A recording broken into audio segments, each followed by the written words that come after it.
Remember last year's amazing trip? That cute first birthday party?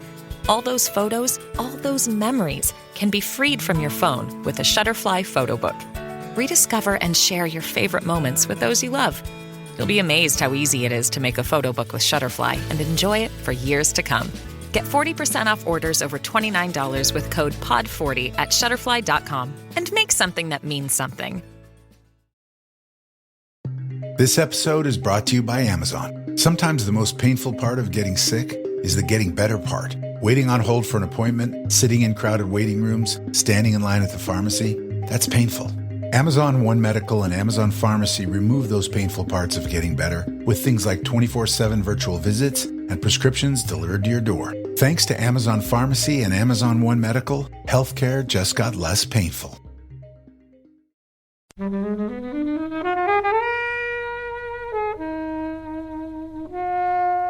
Unlucky for some, but this is episode 13 of the Flixwatcher podcast, and I'm Helen.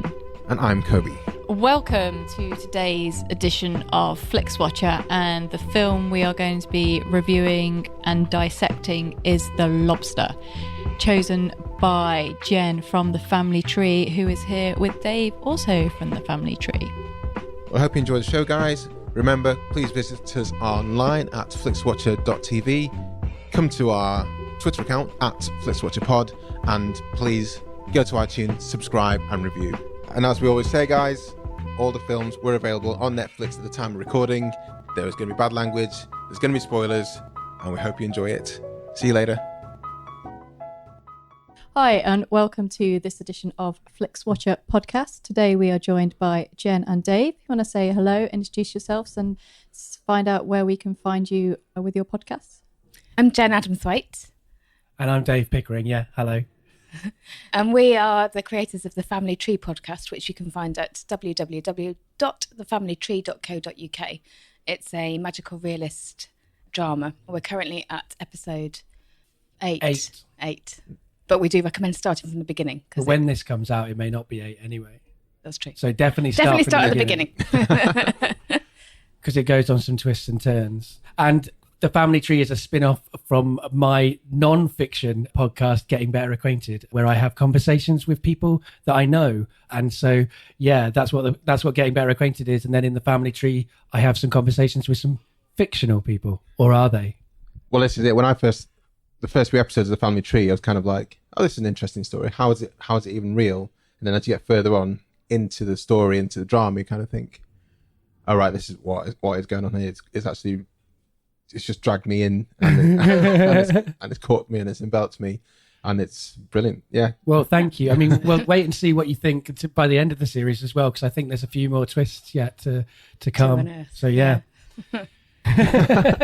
So we're here talking about The Lobster, which is Jen's choice. So do you want to give us a brief synopsis and sort of tell us why you chose The Lobster? The reason I chose it, first of all, is because I have seen it before and I knew that I had really liked it and I had a lot to think about on it, but I had also forgotten all about it. So I wanted to watch it again and rethink it. It's a strange film. It's billed as a comedy drama, but I don't know if I would go so much down the comedy route.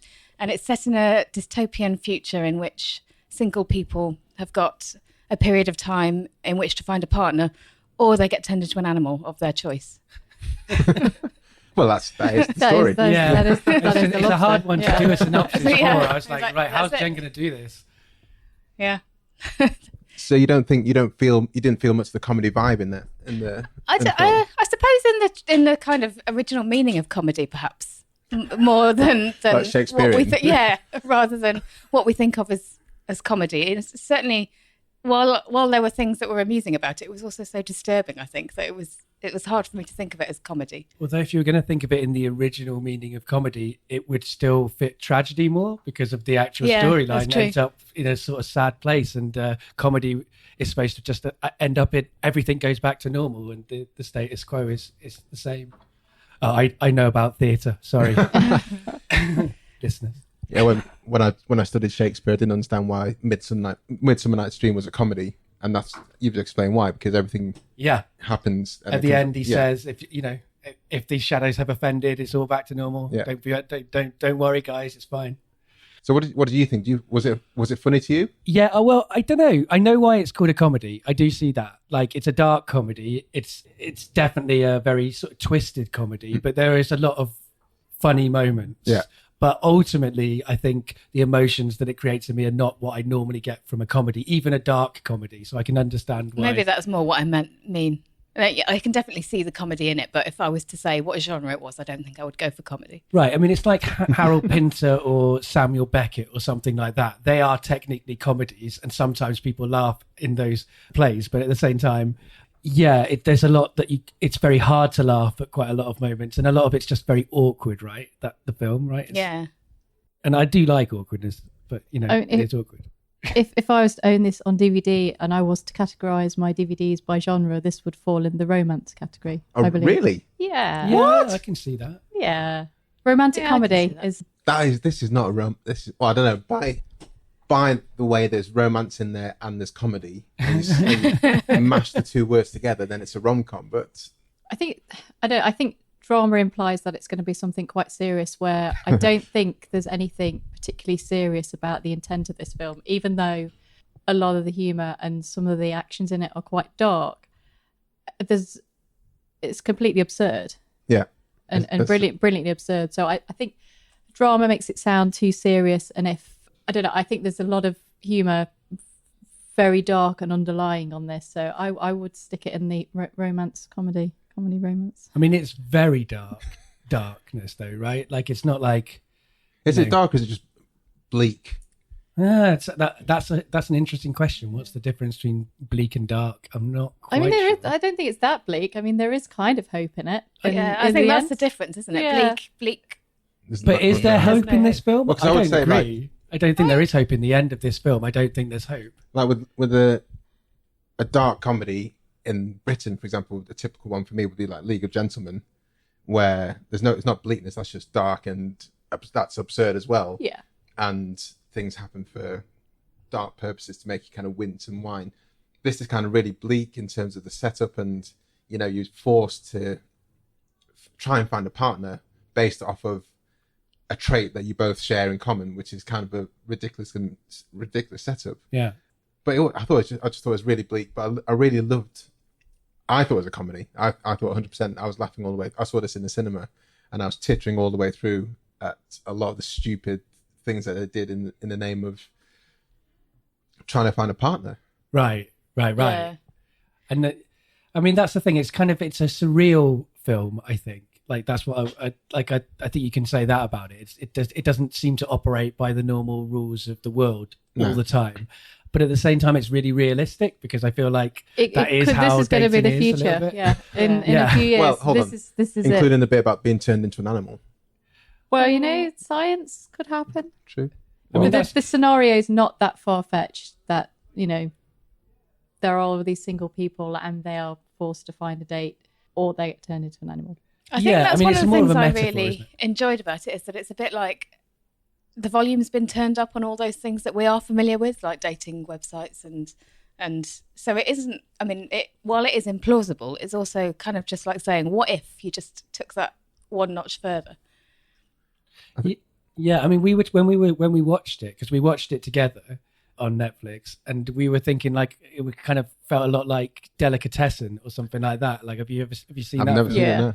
You should do it. It's wicked. There's a lot of fun in that. Okay. More fun than this. It's much more fun darkness in Delicatessen, but it still has a kind of, the volume's been turned up on all of the kind of reality, and it becomes so surreal and weird. I mean, Delicatessen's about, cannibalism that people don't know about. So it's kind of a similar sort of thing to this, of like when people are in Lobster, people are, they have to shoot the single people, right?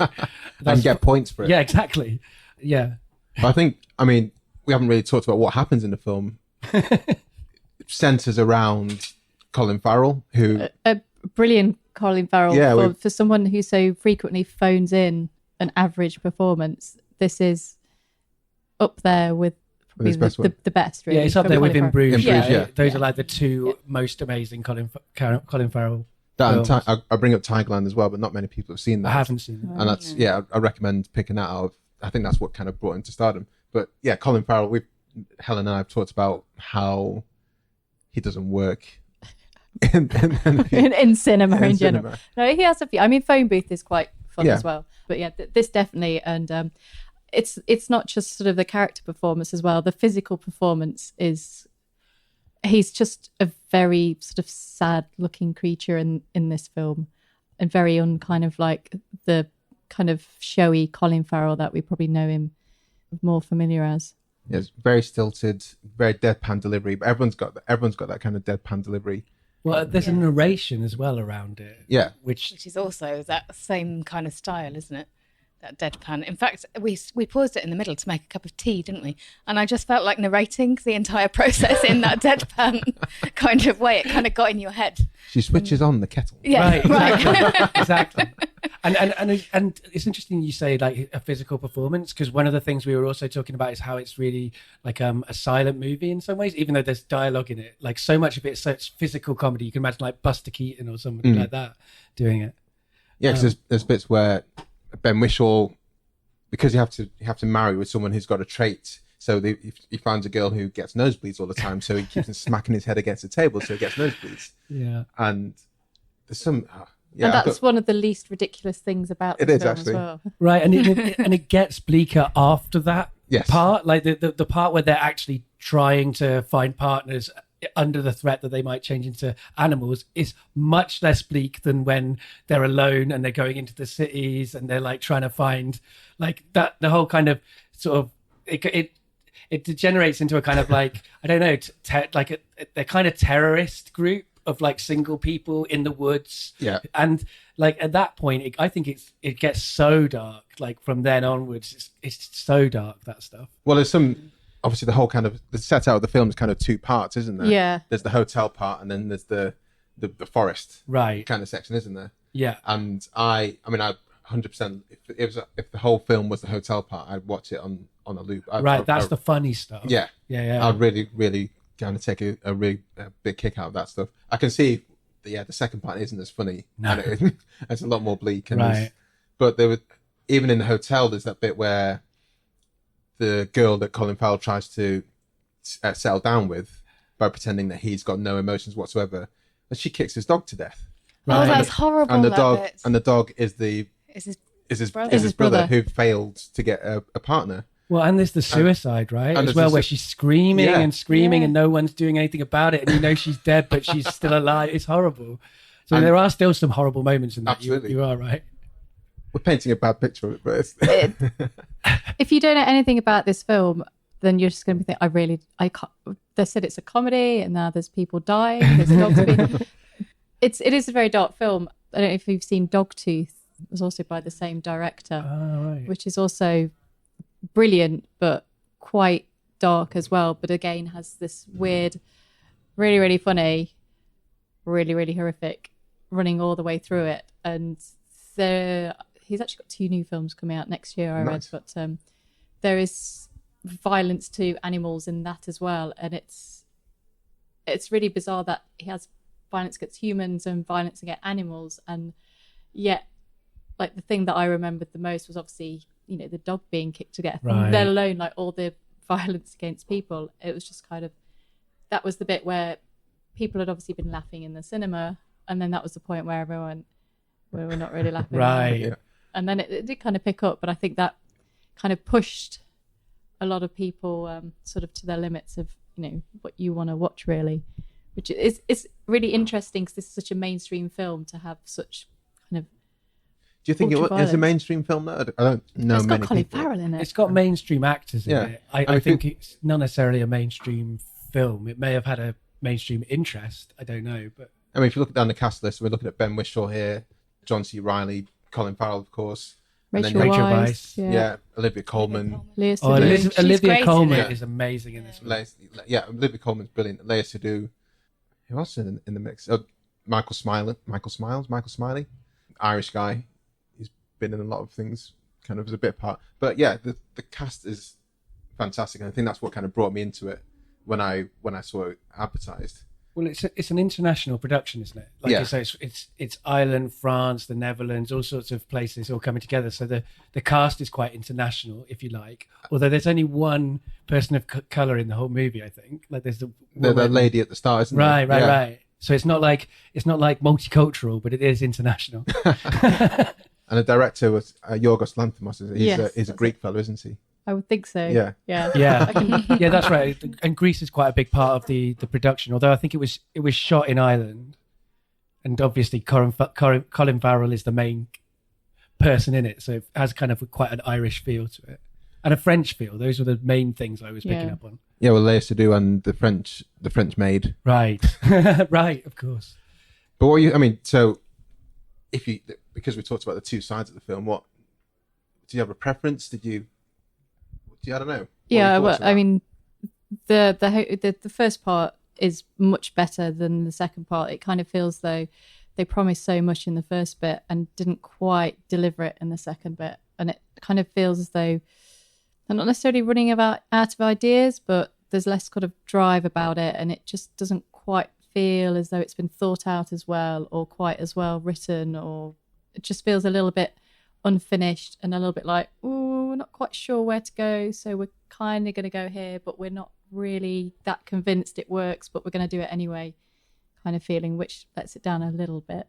That's what I sort of found anyway with the second half. I think I probably had a similar reaction, but or a similar.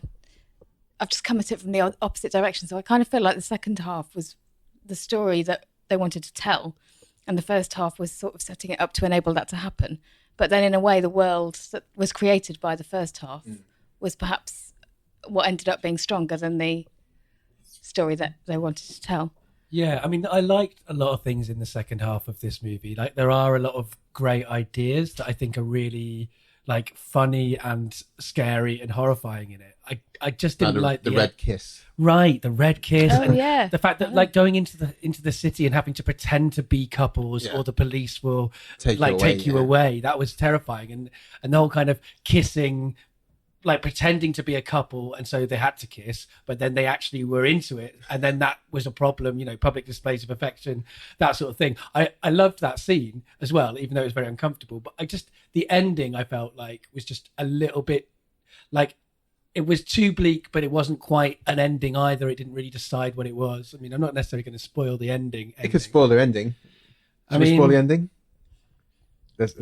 There's a knife in an eye, and you don't know what happens. Yeah, you don't know if he's gone off and blinded himself so that he can be the same as his girlfriend, or if he's going to like not blind himself and try and convince her that he is blind. So that I quite like that ambiguity at the end, because it just is like no hope, isn't it? And I feel like that's what it was going with, and that's what it did. There just was no hope. I quite enjoyed the bleak. Well, you do have a taste for bleak stuff. Like, there's definitely been books and art that we've both watched, and I've been like, oh, I didn't like the ending. It was just a bit too bleak. And you're like, no, that's why it's good. And that's happened a few times, I think. Yeah, Time Traveler's Wife. Yeah, the book stands out to me in that. Yeah. How's the film The Time Traveler's Wife? I've never. I love the book so much that I'm not sure I really want to risk the film. I tell you what, I've seen the film. Don't see it. It's nowhere. It doesn't understand what the book is. That's an interesting thing. Like what they made of The Time Traveler's Wife when they made it into a film was a kind of rom-com. Yeah. Like you're sort of, whereas what it should have been is something like The Lobster, and have the darkness and the twisted and the moments of violence that are in the book, which is kind of like taken out of the film. Yeah, I don't think I'm going to watch that. I mean, yeah, I really enjoyed The Lobster. I was really pleased because we asked a lot of people, we invited people to choose what films they wanted to watch on the Flixwatcher, and The Lobster was the most popular choice. So that shows this some kind of testament to the fact that there are people out there who want to watch this kind of film. And or maybe they missed it kind of at the cinema and sort of seen that it was on Netflix, and it was like, oh, this is the one to watch there. Yeah. So when I saw, obviously, we were going to be reviewing this, I was like, oh, yes. Yes. This is a good choice. Good length as well. How long is it? I think it's 1 hour 59. That's right. Yeah, just under. Just under 2 hours, which I think seems to be quite important, doesn't it, for TV movie watching? Yeah, I guess so. In this age of... Yeah, I mean, I guess so. Although normally what we watch on Netflix is TV. Yeah. So pause both of those in the middle. And have made a cup of tea and then sat back. But this film is definitely the right length to have a cup of tea right in the middle, and for both sides to feel like TV episodes. It might almost be advisable. Right, or right, maybe right. something a bit stronger. Yeah. Maybe Yeah, a maybe come whiskey in the prepared. middle, Yeah, right, we yeah, recommend absolutely. alcohol, and what else would you recommend to have as like a survival kit for this film? Oh, I don't know. Just a rain Mac. I don't know why. I mean, what you talk about that kind of leads us onto the scoring system. But before we go there, I mean, who would you recommend? What kind of person with? I mean, the first score is a recommendability score out of 5. How highly would you recommend this film? But I think it'd be interesting to qualify what kind of films do people like before you consider recommending, because it wouldn't be. It's not going to get a high score, I don't think, in terms of recommendability. No, I think I'd just recommend it to anyone. Oh, really? Yeah. See what they make of it. Yeah. I mean, you know, They can- if you're watching it and you're really not into it, then just, you know, turn it off. But it's I kind mean, of... that's a good rule of thumb. Yeah, it's just, you know, if you've never seen a film like this before, then it's quite a good introduction, because, you know, the cast are fairly well known. So it's not like kind of watching, you know, maybe a foreign film that, you know, is either subtitled or has a cast that you don't know. So you reckon this is actually a good segue into more independent, Into weird abstract shit, yeah. cinema? That might be true, but Yeah. I definitely would make sure that if you're going to watch it, don't watch it assuming it will be like a rom-com. Like, because... Standard rom-com. Yeah. Yeah, this is a rom-com. Yeah. Well, I mean, because me and Jen, as well as being podcast partnership, we are partners in real life. And I remember Jen's got a very bad memory, and I remember that we really loved watching Punch Drunk Love, right? Yeah. Which is a great film. Mm-hmm. And then she recommended it to someone to watch as if it was going to be a rom-com, and she was like, "It's going to be the most romantic," and like they were like, "Whoa!" So then I rewatched it and thought, I don't know what I was thinking. Right, because you just remembered the laughs that you had, Yeah. and you didn't remember the Didn't remember twistedness about it. So I think definitely don't watch this assuming it's going to be a nice date night movie, unless you're going out with someone like Jen who likes these kind of movies. Yeah. Well, okay, so Jen, out of 5, recommendability score. Oh, I find scoring so difficult. I would say, based on the conversations that we've just had, maybe 4. Okay. Who would there be any kind of films or type of person you would recommend it to in particular, or? I wouldn't recommend it to somebody who was particularly into action, I think. But I can more think who I wouldn't recommend it to than who I would. Yeah. I think anybody who's into thoughtful films or into thinking about films could get something from it. Totally. Yeah. I think I'm gonna. I mean, again, we were talking about this on the way here, and we both have a slight difficulty giving things recommendations, like giving them definitive scores, because it's also subjective and all of that stuff that everyone knows. But it is kind of useful as to focus your mind. So I guess I would give it. I guess I'll go for a 4 as well, because I think why not recommend it to people? It's a good film. Oh, I'm going to give it a 4. I don't think it's a perfect film, and there will be some people who will hate it. And Definitely. But I think you'll probably, that sort of person will probably maybe make it through maybe the first 20 minutes or so and realise it's not really for them. But if you're looking for something different to watch, then The Lobster was definitely top of the list. Do you guys have like an acid test film whereby you suggest a film to someone and then you can know whether you're going to get on with them or not based off of those kind of that's things? interesting. And would this be one of those? I don't know about get on, but I think when you sort of say, have you seen The Lobster and what do you think of it? And you kind of have the same view. It's like, I think though, if somebody didn't like The Lobster, I wouldn't think, oh, I can't connect with this person on a deep emotional level. Whereas I would find it hard. The Eternal Sunshine of the Spotless Mind, maybe. If Or someone doesn't Amelie. like- I've got a really good friend who doesn't like Amelie, and it's ever so slightly heartbreaking every time I think about it. what's not to like? I don't understand. I know. But there will be people who don't watch Family because there's subtitles in it. That's true. That I can see that puts it off. But she has seen it. That's not why she doesn't I think watch it's like it. She just- people say that Amelie's twee or like a little bit kind of like, fluffy, I guess some people think. But I know that's not your opinion, and those people are no doubt wrong. And I like Amelie, so Yeah, I'm not all about the bleak. Amelie's amazing. yeah, that's a good point. Actually, that's a good example of you not always liking just bleak things. I'm going to give it 3.5, I reckon. I know a lot more people who wouldn't like it than do, but I think I know who would get a proper kick out of it. Yeah, I mean, I guess that's definitely. I definitely would say I know loads of people who wouldn't like it. Yeah. But I don't think that's a bar for me recommending it to people. So you recommend something you know they wouldn't like? Fair enough. I've certainly done that in my life. It's fun. You'll really like this. So the repeat viewing score. How likely to watch it? How often you likely to watch it again? Well, again, for me, the fact that I never remember anything means that I can pretty much rate any film fairly highly unless I didn't like it, because I will forget it again in 6 months' time. But I do think this particularly lends itself to rewatching because there's so much to think about in it. So I'd say I'd probably go for 4 for there as well. Oh. Dave? Yeah, I mean, I think I really like it. I'd watch it again if it was on. I can sometimes see me being in the mood to watch it. So I reckon 3. I gave it 4. I saw it at the cinema, enjoyed it the second time round, and I know someone who also wants to see it. So You happy to watch it with them? yeah, going to sit in and watch that. And I don't think I probably need to watch it again this year, but yeah, I'd probably watch it again. I don't know. I find it weirdly fascinating, I think, is what I come to think of it. That's a good way of putting it. I like that. So yeah, 4. Yeah. Yeah, I'm a 4. It would be higher if the second half wasn't as so totally different to the first half. I watched it again for the first half lots of times, and I can see myself actually watching it just for the first half and then kind of turning off, and stopping. I mean, I think I would have been higher if I had more time in my life for the repeat viewing. It's kind of like if it's in Bruges, for example, I will always watch. I will watch that every opportunity I have. Whereas this, it's like I like it, but I wouldn't want to. I wouldn't, there's other things to watch. Sure. And I would want to watch them above it, I think. Fair enough. So the small screen score, this is how you kind of, do you feel you missed out by not watching it in the cinema? Or if you saw it in the cinema, do you think, that was the best place for it?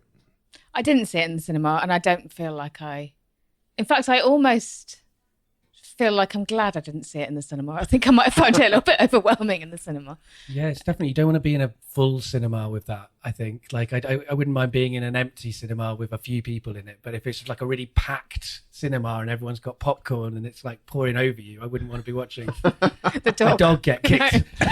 No. So, small screen score, I'd say that's a good, I might even go 5. Oh, wow. I'd say it's good on the small screen. Yeah, I reckon I'm 5. 5 for small screen.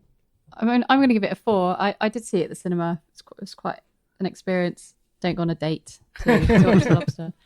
But yeah, it equally works well. You don't really need to see it on the big screen. Yeah. So, yeah, it's. I can't really see. I mean, if you want to sort of project it a bit bigger, then you can. But yeah, TV screen is perfect for that. Yeah, I think it's a good film. And if it's shown at the Prince Charles Cinema again, I don't think I'd feel the need to go, wow, I need to watch that on the big screen again. So yeah, 4, I think. I did see it at the cinema and enjoyed it. Engagement score. So how engaged were you during watching it? Did you feel the need to be checking your phone? Did you stop to have a cup of tea? Well, we did stop to have a cup of tea. But I think we would do that for anything now. I think we've been too conditioned by TV. Exactly. I don't think that's a reflection of the film. It's more a reflection like of tea. When we sit on the settee, we have a cup of tea after around about an hour.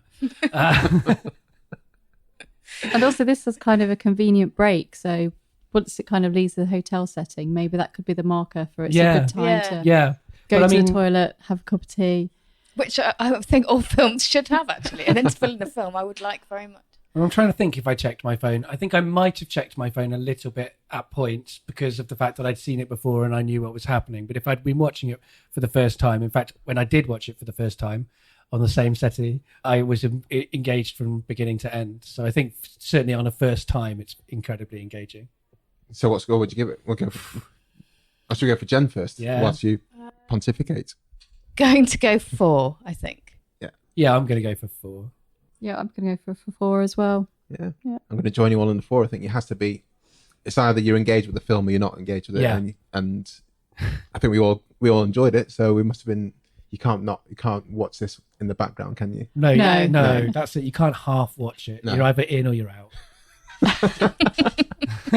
Well, there we go. Anything else to say, guys? Before sorry, what's your question? Is there anything I should have asked you? That's what we ask. That's what I ask. The character of me asks. Yeah. In the family tree, it's very confusing to be yourself and also a character of yourself. Is there anything else? I mean, I guess one of the reasons that this appealed to you is because it's a kind of magical realist film, and that's kind of what you brought to the family tree. Like I brought me, and you brought magical realism. So it kind of made sense for us to talk about together on someone else's podcast. Yeah, so that's just a genre I enjoy. I enjoy just like reality off kilter. Yeah. So here's a question. So hypothetically, if you were single and you had to be turned into an animal, Oh shit! I didn't anticipate. If you didn't this. find a That's mate, a good question. This is a very good question. What I wish animal I'd thought about this. would be your choice? You're looking at me first here. Oh shit! I mean, my favourite two animals are the cheetah and the dolphin. They're good animals. I reckon a dolphin had had quite a lot of fun. It'd be fucking awesome to be a dolphin. I think the cheetah would be quite cool because I just want to see how fast I'd go, but I think I might quickly get tired of that. But with the dolphin, you can like roam around quite far, play around with the people Mess that want to around swim with with sailors, you. Yeah, yeah. exactly. Yeah, Swim with mermaids. swim with mermaids who. Yeah, Probably not too much threat either, being a dolphin out at sea. Well, dolphins have got like possibly a similar consciousness to humans, close to it. So you haven't lost much in terms of your understanding of the world, and you get to be in the sea. Yeah. Pretty good. yeah, I'll go dolphin. My favourite animals are dogs and frogs, but I don't think I want to be either of those things. I think I'd like to be something that can fly. I don't know, maybe a Oh, shit. albatross or something. Yeah. Yeah, that Very might be family cool. tree related. That Yes, I hadn't thought of that. I know what I would like to be. I would like to be a bonobo. Bonobos are the fourth Very great specific. ape that are a little bit like chimpanzees. But the difference is between them and chimpanzees is bonobos kind of all hang out in a kind of hippie commune and basically all have sex with each other as grooming. And they have like, they're one of the few animals that has face-to-face sex as well. Like so they have kind of love partnerships and bonds across the whole community. And basically they just like hang out, eating, having sex, and like the women are kind of in charge. I've thought about this quite a lot. Well, I've always wanted to be a bonobo. I mean, they're vastly superior to human beings, I think. But yeah, so bonobo is my answer. Helen, back to you. I don't really know how to follow that. I mean, anyone who knows me in the slightest way will know the answer to this. It's got to be a cat, hasn't it? Just a domestic house cat. We're going for like king of the just, jungle. Just a cat, yeah. Just a normal cat. Normal tabby. I can see the appeal in that, actually. Yeah. Well, you just hang around, come and go as you please, get fed, get a bit pissed off if you don't get fed. That's it. Look really cool. Go out at night. Yeah. Yeah, Sleep causing for a long mischief. time, whenever you like. Yeah. All right. I think that's a great place to finish, guys, isn't it? And on that note, Yeah. So, remind us, guys, of who you are, where you come from, and we will link to all this in the notes and the blog and everything. So, Right, yeah, so I'm Dave Pickering, and you can find my podcast, Getting Better Acquainted, at www.gettingbetteracquainted.co.uk. Don't know why I'm still bothering to say the W's there. It's just a force of Conditioning. habit. At this point, How old they are you? are superfluous.